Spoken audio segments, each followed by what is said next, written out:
L'aube de la rupture, un événement que toute l'humanité n'oubliera jamais.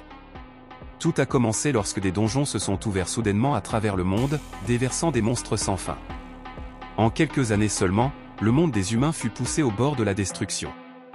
Pourtant, alors que tout semblait perdu, des individus appelés éveillés apparurent un peu partout sur la planète. Grâce à leur pouvoir, l'humanité parvint peu à peu à repousser les monstres et à reconstruire une civilisation brisée. La guerre qui suivit dura 20 longues années, connue dans l'histoire sous le nom de Grande Guerre de l'Aube de la Rupture. Puis vint la bataille finale. Inchon. C'est là qu'il apparut. L'un des 5 héros de guerre. L'homme qui mena la défense d'Inchon et scella finalement la victoire de l'humanité. Avec cette bataille, la Grande Guerre de l'Aube de la Rupture prit fin. Aujourd'hui, tout cela est enseigné dans les manuels scolaires. Et maintenant, 29 ans après la fin de la guerre, quelqu'un est venu rencontrer ce héros, un homme qui vit désormais loin des regards, retiré du monde dans la région isolée de Chorwon. Sur la route enneigée menant à cet endroit reculé, le visiteur réfléchit à voix haute, donc, un homme de 80 ans vit seul dans un endroit pareil? Il esquissa un sourire en imaginant un vieil ermite vivant paisiblement au milieu des champs de neige. Mais soudain, quelque chose attira son attention. Devant lui, sur la route glacée, une silhouette étrange apparut. Il freina brusquement et dérapa légèrement sur la glace avant de s'arrêter. Ses yeux se plissèrent en observant la créature. Il la reconnut immédiatement. Un Mosduc. Un monstre au corps massif mais doté d'une tête de canard presque adorable à première vue. Pourtant, cette apparence trompeuse ne signifiait rien. L'homme se calma aussitôt et analysa la situation avec précision.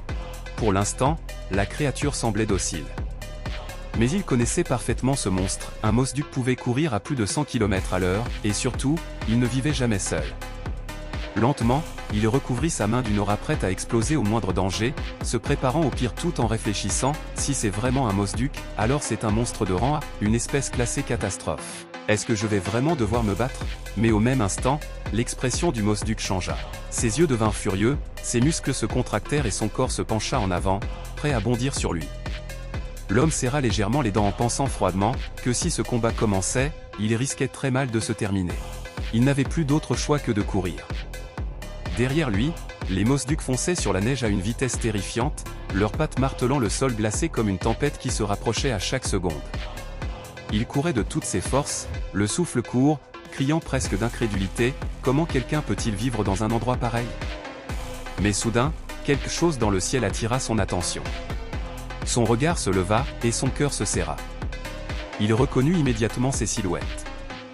Il espéra un instant se tromper. Mais non, c'était bien eux, des Thunderbirds, des monstres classés espèces catastrophes de rang A, des créatures capables de déchiqueter un homme sans même laisser ses os derrière elles. Désormais, la situation était absurde, derrière lui, une meute de Mosducs glissait sur la neige à toute vitesse, et au-dessus de lui tournoyait un groupe de Thunderbirds prêts à fondre sur sa proie.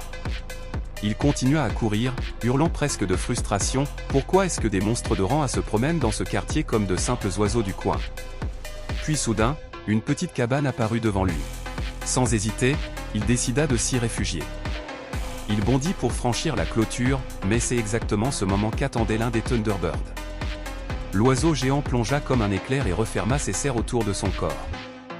Les griffes se serrèrent autour de lui comme un piège d'acier.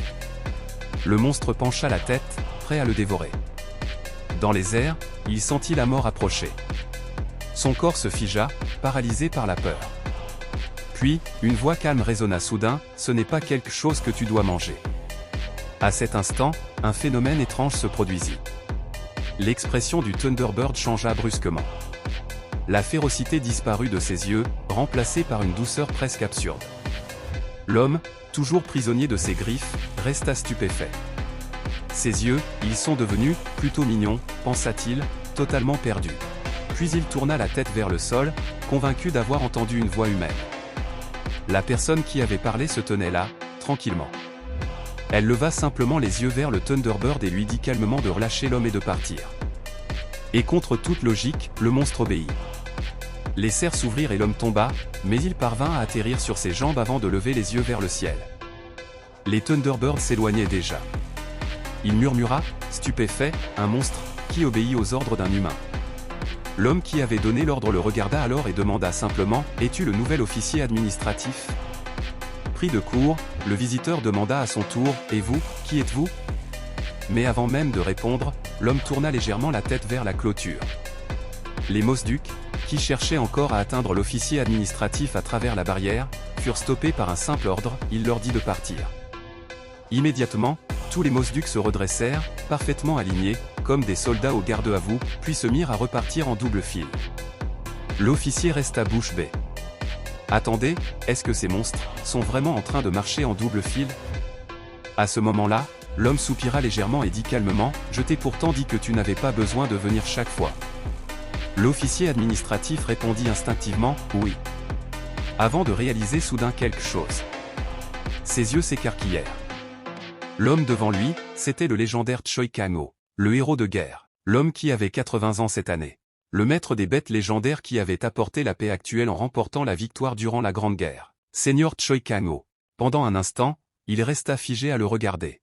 Puis il se mit soudain à courir vers lui en s'écriant avec excitation, « Seigneur, allons-y ensemble. »